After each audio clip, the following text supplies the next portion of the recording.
Damos la bienvenida al doctor Simón Valdivieso. Él fue juez de lo penal, fue director provincial del Consejo de la Judicatura y tiene una columna semanal en diario El Telégrafo. Simón, muy buenas tardes. Quisiera hablar sobre el siempre delicado tema de la institucionalidad en Ecuador y de un organismo que en pocos países del mundo existe, el Consejo de Participación Ciudadana, y de mano también una estructura un tanto particular de Ecuador, el Consejo de la Judicatura. Ambos organismos en un déficit total de credibilidad y con una institucionalidad debilitada, al punto de que se ha hecho prácticamente imposible tener procedimientos para elegir autoridades, ya sea de la Corte Constitucional o de la Corte de Justicia. Gustavo, muchas gracias y buenas tardes. Yo creo que voy a usar un axioma del derecho, lo accesorio sigue la suerte de lo principal.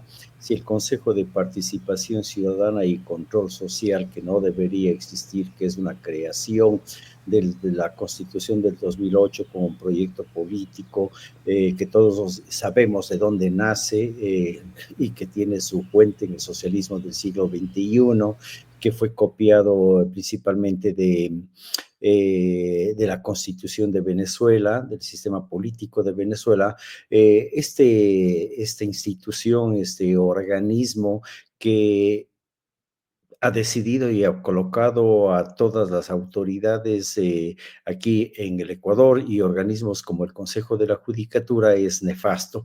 Es una vergüenza a nivel internacional de que este órgano que se supone que representa la voluntad de la sociedad civil, porque así debe entenderse la voluntad de la sociedad civil, tanto más que son elegidos en un proceso democrático, la lectura es muy clara. Ellos están al servicio del poder, del mejor postor y ha desnaturalizado eventualmente la participación ciudadana. Como digo, lo accesorio sigue la suerte de lo principal. Consecuentemente, hoy por hoy, el Consejo de la Judicatura obviamente es resultado de ese proceso, de ese organismo, de un organismo que está totalmente deslegitimado. El Consejo de la Judicatura, que sea de paso decir, está en el Ecuador desde 1996.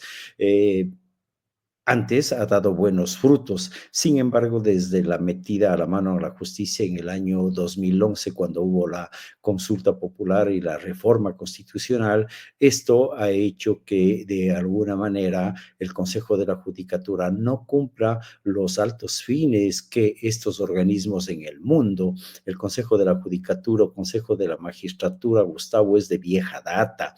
En Europa data de los años 1952 del siglo pasado e instituido en América Latina en el siglo XX, ya casi a finales del siglo XX, y hay muy buenos resultados. Por ejemplo, Perú, nuestro vecino, tiene un consejo de la magistratura con unos resultados excelentes. ¿Y qué quiero decir con esto, Gustavo? Con unos resultados excelentes de que sí hay independencia de los jueces en el vecino país, en Perú, porque el Consejo de la Judicatura se dedica a hacer lo que tiene que hacer, administrar el recurso humano, logístico, pero en la administración de justicia ellos no hacen absolutamente nada, a diferencia de lo que sucede aquí en el Ecuador, de tal suerte, Gustavo, que el último concurso creo que lo realizó el Consejo de la Judicatura en el año 2014-2016 y por eso es la crisis que no han vuelto a hacer ningún concurso y últimamente el concurso para llenar las vacantes de jueces de la Corte Nacional ha caído. Concurso que empezó en marzo, que pretendía nombrar 10 jueces y 15 conjueces. Mientras tanto, esta situación, ¿cómo afecta a la administración de justicia? Totalmente. Yo creo que si, Gustavo, salimos a las calles y preguntamos a los ciudadanos de pie, y no se diga quienes estamos visitando los estamentos judiciales, sabemos que este es el peor momento que atraviesa la función judicial en la historia del país. Nunca hemos visto ni cuándo, recuerdo, Gustavo, pusieron los tanques en la ex Corte Suprema de Justicia a lo que hoy estamos viviendo. Es decir, una incertidumbre porque hay una inestabilidad. Voy a ser muy tosco en lo que tengo que señalar, pero lastimosamente, Gustavo, con las grandes excepciones que existen, pero a nivel de jueces de primer nivel, por esta falencia del Consejo de la Judicatura de aplicar lo que dice la Constitución y el Código Orgánico de la Función Judicial, de hacer constantemente procesos de evaluación y los concursos, resulta que el banco de elegibles se acabó a todo nivel, y por lo tanto en los jueces de primer nivel en todo el país están ocupados por los postulantes con la peor calificación. Hablábamos hace muy pocos días en este medio de comunicación con Fernando Carrión, un académico experto en seguridad, y hablábamos sobre los comentarios que se habían emitido en una de las más prestigiosas revistas del mundo, The Economist, sobre Ecuador, un narcoestado. No le gustó el tratamiento de este tema a Fernando Carrión, pero a lo largo de la conversación que con él mantuvimos, hay una serie de aspectos que suman a esta posición, a este punto de vista de economista. Y entre ellos está en forma muy visible el caso Purga, en donde jueces, actores, servidores de la justicia ecuatoriana están involucrados en una situación realmente de escándalo. Podría ser que no configure esto un narcoestado, pero sí deja en un pésimo predicamento la independencia por un lado y por otra parte la pertinencia con la que se maneja la justicia aquí en Ecuador, entregada a intereses particulares y de lo más oscuros. Gustavo, recordemos como punto de partida para el comentario que usted acaba de hacer este minuto, es el campanazo que dio el ex embajador de los Estados Unidos. Recuerde usted que él anunció y hablaba de la presencia del crimen organizado en la función judicial, y al poco tiempo de eso se inició un proceso de investigación, y el caso al que usted señala, Purga, es consecuencia de metástasis, es decir, es el primer caso emblemático que la Fiscalía General del Estado lo investiga, y como consecuencia de ese proceso que ya tenemos resultados, hay varias personas sentenciadas, entre ellos el expresidente del Consejo de la Judicatura, que se convirtió en el ventríloco del poder político de turno, y ahora sabemos que no solamente ha sido del poder político, sino es el ventríloco del crimen organizado. Eso dio surgimiento a otros procesos como Purga, como Plaga, y creo que es Campana el último que ha sonado. Ha sonado en el sentido de que son las investigaciones que ha realizado Fiscalía General del Estado. Entonces, no es aventurado decir de alguna manera que en Ecuador hay un narcoestado. También me viene un poco a la mente, Gustavo, este momento, aquella reflexión que hizo más de 10 años atrás Francisco Huerta Montalvo. Él ya dio también un mensaje de que el Ecuador estaba viviendo un narcoestado. Hoy estaba revisando justamente 3 reportajes coincidentemente que hacen referencia a que en 3 investigaciones de diferentes medios dan cuenta de que y en determinados momentos, uno es en el 2013, otro creo que es en el 2016 y ahora hoy en el 2018, y lo último que usted señala, todos apuntan desde afuera de que Ecuador vive un narcoestado. Y digo, esto nos apena mucho porque incluso toca con una de las profesiones liberales muy importantes, sin desmerecer ninguna, como es la abogacía. Es decir, quienes ejercemos el derecho nos sentimos lastimados comprendidos de lo que está sucediendo en el país, que penosamente abogados en libre ejercicio profesional y abogados en el ejercicio de la función pública estén conectados con el sexto poder del Estado, que es el crimen organizado. Y esto se da en momentos claves para Ecuador, momentos que se vivirán de forma intensa el próximo año, en forma paralela a la elección de nuevas autoridades del país, incluyendo presidente y vicepresidente, o presidenta y vicepresidenta de la República. Se está también en el proceso de elegir nada menos que fiscal de la nación en este país, con los enormes conflictos que tenemos. Y por otra parte, jueces de la Corte Constitucional, en un proceso en el cual también se hace observaciones sobre el mismo, en el cual un comisionado es nada menos que el abogado personal del presidente de la República, quitando cualquier viso de independencia en este delicadísimo nombramiento. Pero no solo es eso, Gustavo. Si se está refiriendo al personaje, él fue vocal del Consejo de la Judicatura. Fernando Yávar. Exactamente. Entonces, una persona muy vinculada al correísmo, y esto tiene que ver con el Consejo de la Judicatura de Transición, que realmente, bueno, ya usted sabe que en el Ecuador viene un evento, viene otro, y las noticias se convierten en periódico de ayer, pero no es menos cierto que Contraloría General del Estado intervino al Consejo de la Judicatura de Transición, del cual formaba parte el señor Yávar Rodríguez y una señora, no recuerdo este rato el momento, pero todos los tres vinculados enteramente con el correísmo. Entonces, yo creo que sí hay que entender, más allá de que sea el abogado personal del presidente de la República, y yo creo que ahí hay un pecado, que es este de tener algún vínculo, lo cual pone en duda la transparencia que debe haber en estos procesos, donde vamos a elegir a los jueces de jueces, porque el juez constitucional, el juez de la Corte Constitucional en el Ecuador, es el juez de jueces, porque al final las resoluciones que se dictan en la justicia ordinaria, cuando hay violación al debido proceso, caen en la cancha de la Corte Constitucional. Entonces, hoy por hoy ha dado buenos frutos la Corte Constitucional, aunque existan algunas ligeras sospechas, pero eso es normal, los comentarios que pueden darse, pero yo creo que en este proceso de renovación y dadas las circunstancias, los ecuatorianos exigimos que no exista ninguna estela de duda en el proceso de selección. ¿Cómo ve usted, cómo califica la conducta democrática del actual gobierno, personificado sobre todo en el presidente de la República, el cumplimiento de su obligación de fortalecer, de resguardar el Estado de Derecho?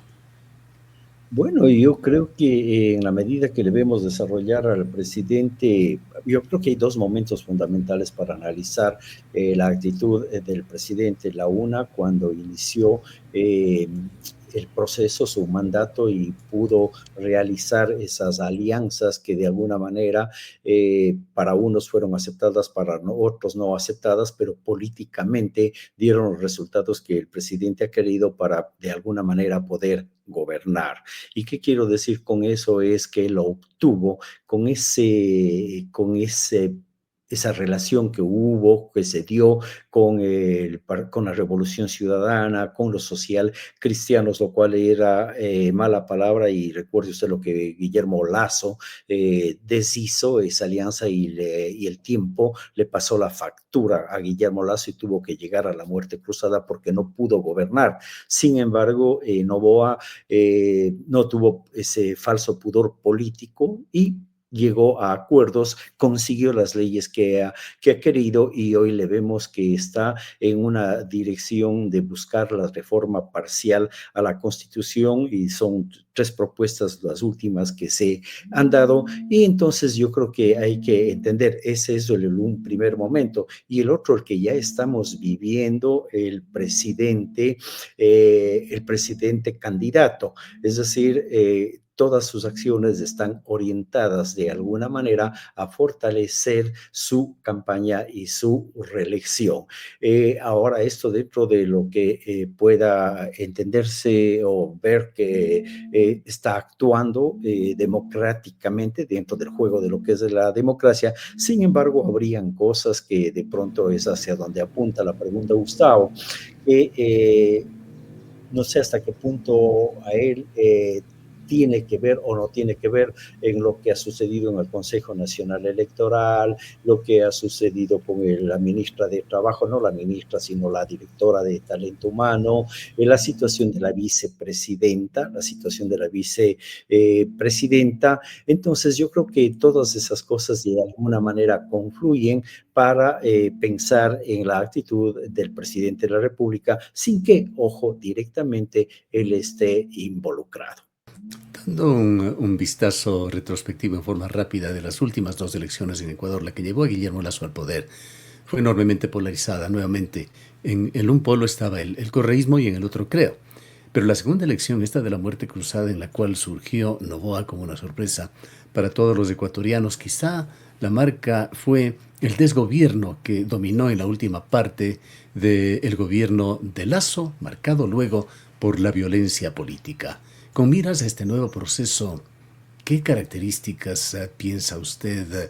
¿Qué es lo que va a predominar en este proceso electoral que se avecina con 16 binomios puestos a criterio del pueblo ecuatoriano? Bueno, eso de puestos a criterio del pueblo ecuatoriano, yo tengo mi ligera duda, porque yo estoy convencido de que el Código de la Democracia, el mal llamado Código de la Democracia, definitivamente creado a la luz de la Constitución de Montecristi del 2008, y con eso me refiero a un proceso político, sin lugar a dudas, es la que ha permitido que no exista una verdadera democracia en el Ecuador y que seamos los ecuatorianos los que decidimos. ¿Por qué?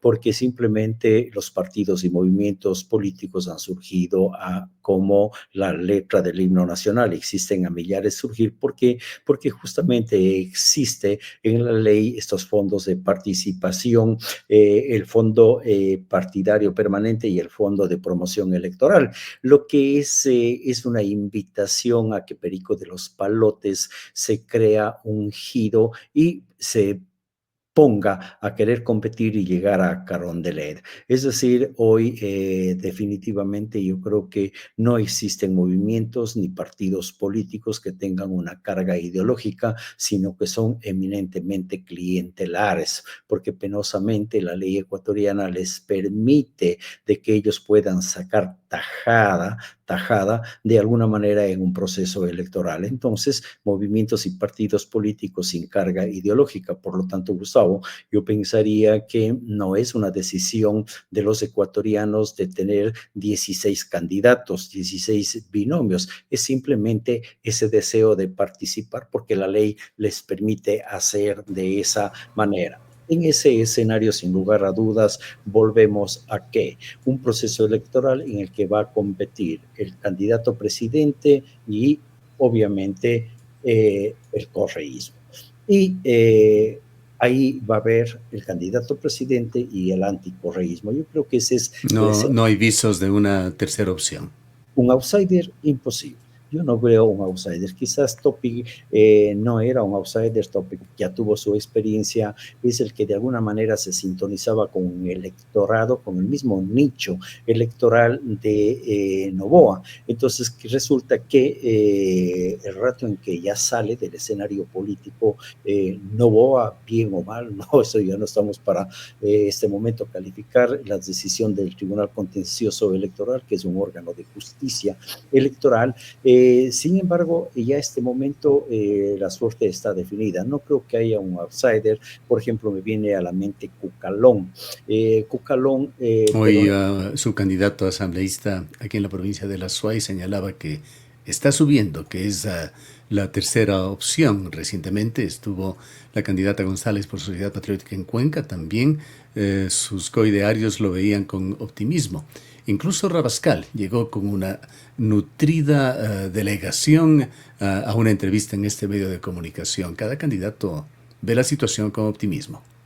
Gustavo, Yo la otra vez comentaba y decía que hay candidatos a los que ni la familia les conoce, pero me viene a la mente alguna lectura vieja que había hecho y es sobre una reflexión de Simón Bolívar en el siglo XVIII, XIX. Él le dijo a Miranda lo siguiente: Señor, no confunda la aclamación popular con la aceptación popular.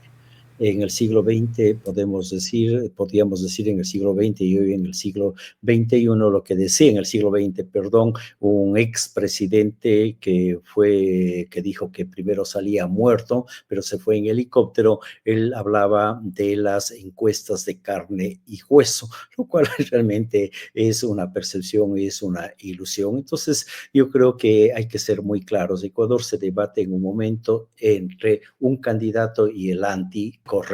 Y hablando de debates, ¿no será entonces trascendente el debate presidencial de este año? El debate presidencial de ahora no, porque lo que sucedió en el debate presidencial anterior es muy distinta a las condiciones. Hoy está totalmente marcado el escenario y el territorio. Son dos opciones, el candidato presidente y el anticorreísmo. Pero ninguno de los otros candidatos, o sea, por ejemplo, la única que refleja el correísmo, digamos, es la señora González. Sin embargo, los otros candidatos yo no creo que tengan ninguna opción. El Ecuador se debate entre esas dos situaciones, creo. Bien, queremos agradecerle mucho por su presencia. Muchas gracias, Gustavo. Buenas tardes. Declaraciones del doctor Simón Valdivieso, ex juez de lo penal, ex director provincial del Consejo de la Judicatura.